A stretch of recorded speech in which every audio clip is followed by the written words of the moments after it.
Kate had a hysterectomy? How can she have had Archie? Can somebody please answer that? While Prince Harry was outside proudly announcing, I had in my opinion, well, he was trying to swindle the entire United Kingdom and committing the biggest fraud there is by selling this child as Meghan's, coming out of Meghan's body.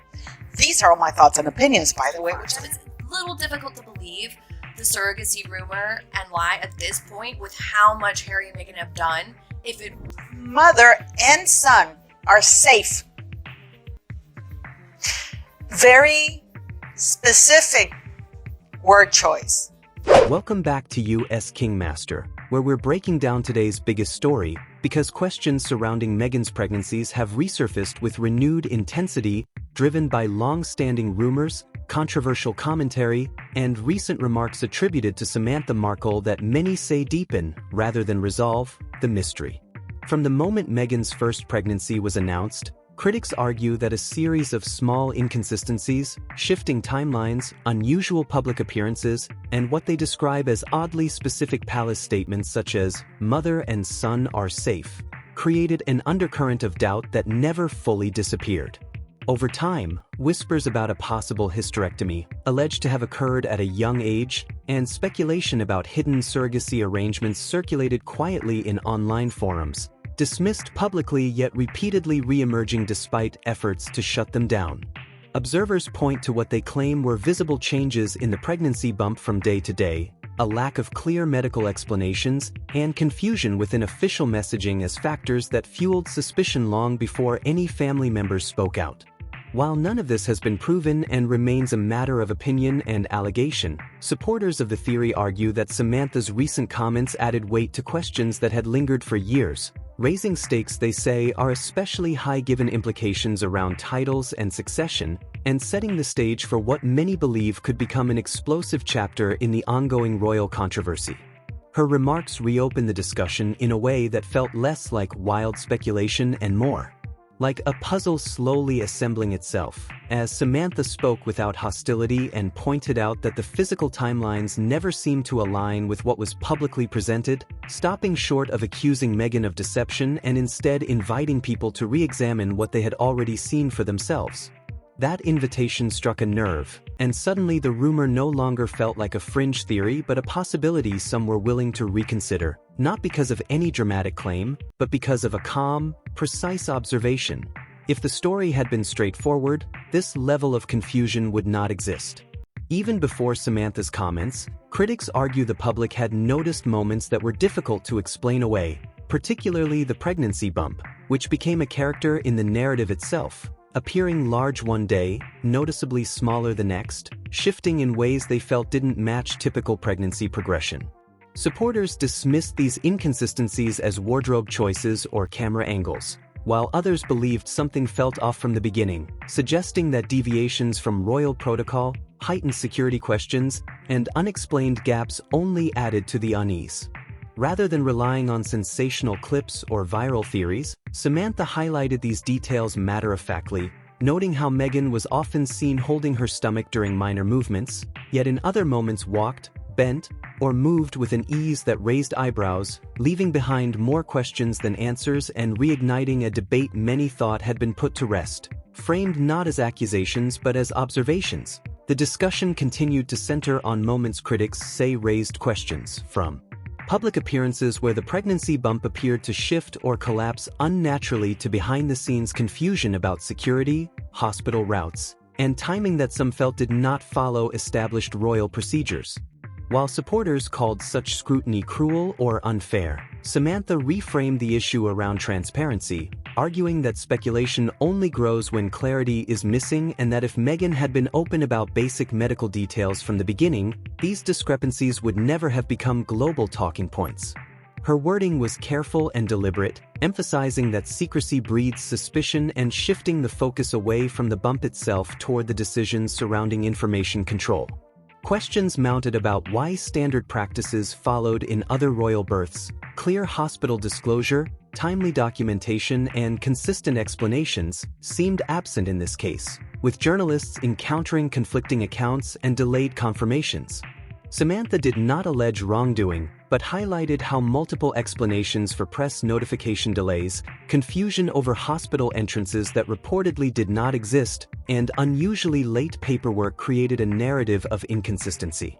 In her view, the confusion was self-created, and by pointing to logistical gaps rather than sensational claims, she reignited debate over whether the pregnancy story was simply mishandled or intentionally obscured, leaving the public to draw its own conclusions. She did not accuse Meghan of deception, and her tone suggested confusion rather than condemnation. Yet her calm recounting of contradictions made it clear that the hospital narrative did not seem to add up, particularly the claim that Meghan was discharged within an hour, a detail attributed solely to Harry and unsupported by any other public confirmation.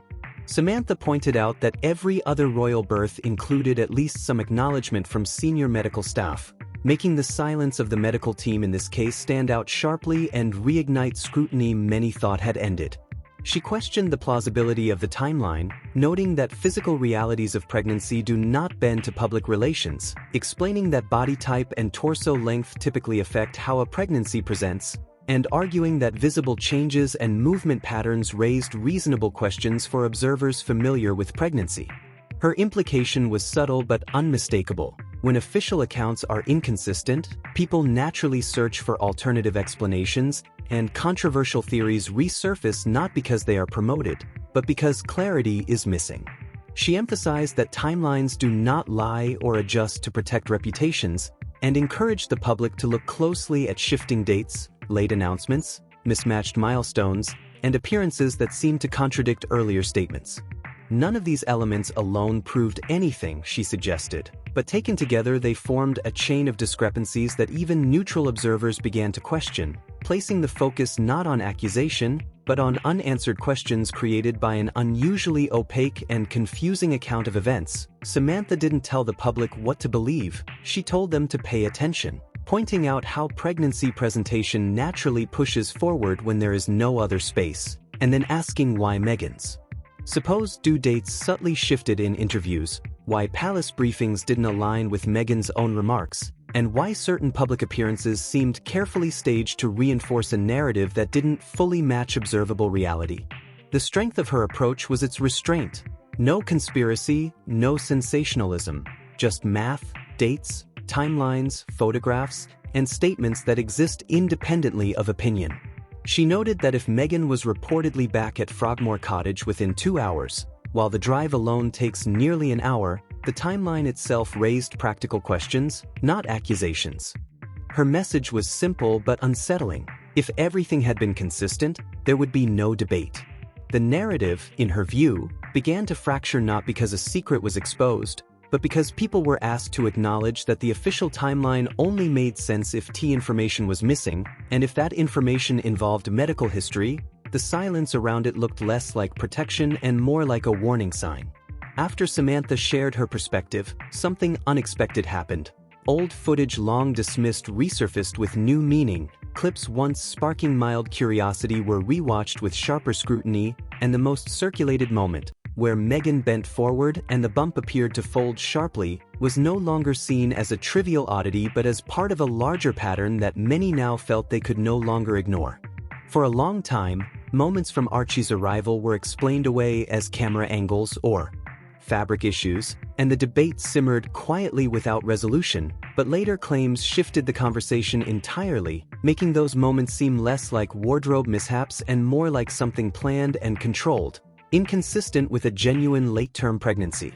Attention then turned to the birth itself, which critics argue departed dramatically from royal precedent.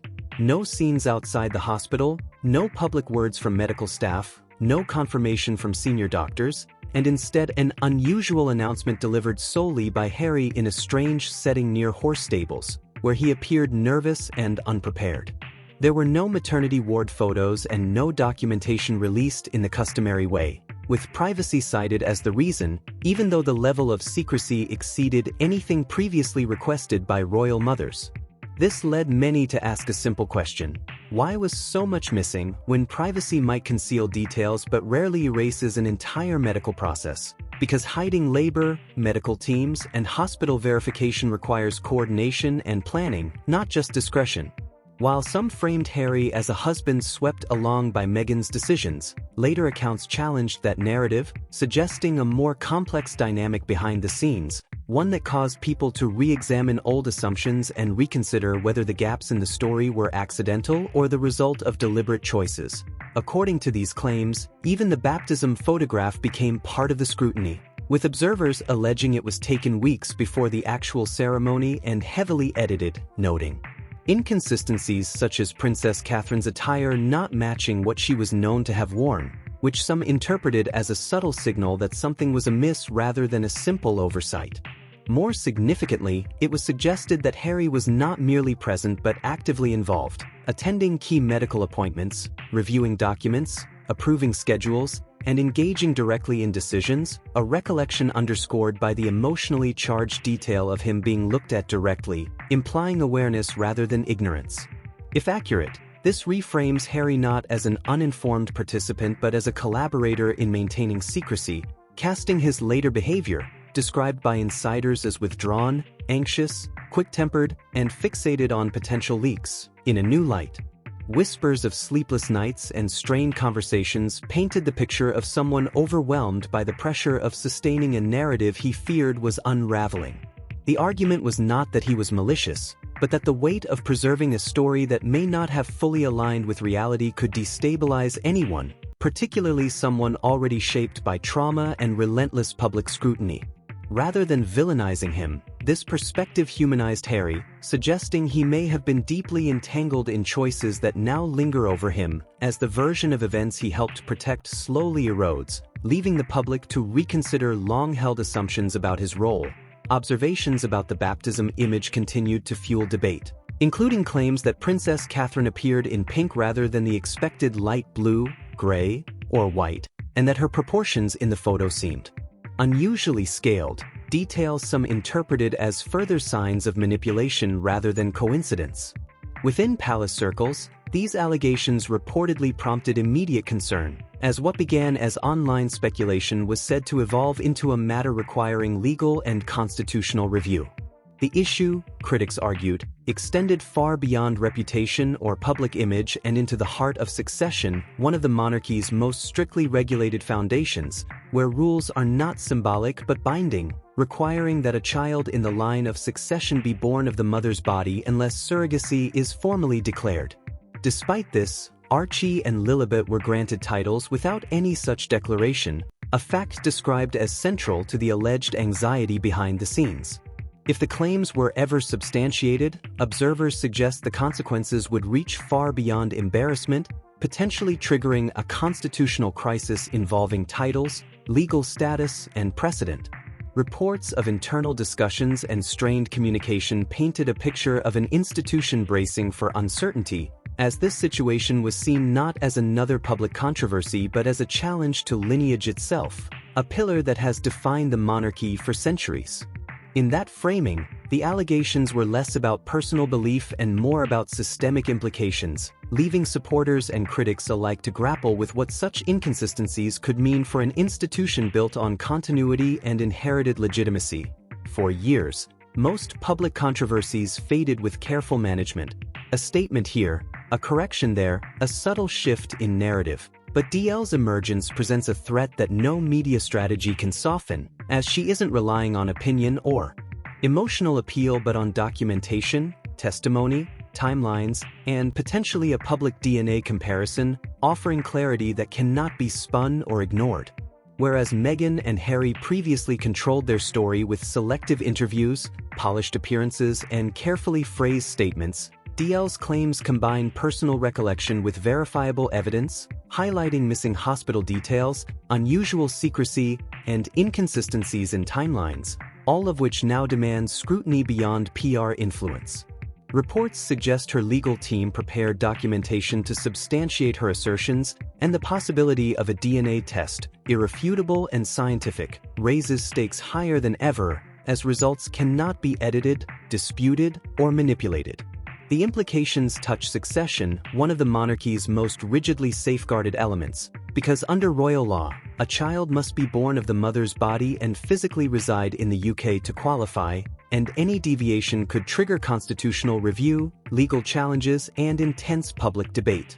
As more evidence surfaces, the fairy tale carefully maintained for years begins to fracture, one inconsistency at a time, shifting the conversation from image management to legal and biological reality, with potential consequences that extend far beyond reputation to the very foundations of lineage and the future of the children at the center of the narrative. The situation is no longer theoretical or speculative. It is a confrontation grounded in evidence and science that none of the key players can avoid. And as these questions unfold, the carefully constructed story that once captivated the world faces a collapse under its own contradictions. If you're enjoying this video, don't forget to subscribe to US King Master for more powerful and eye-opening content.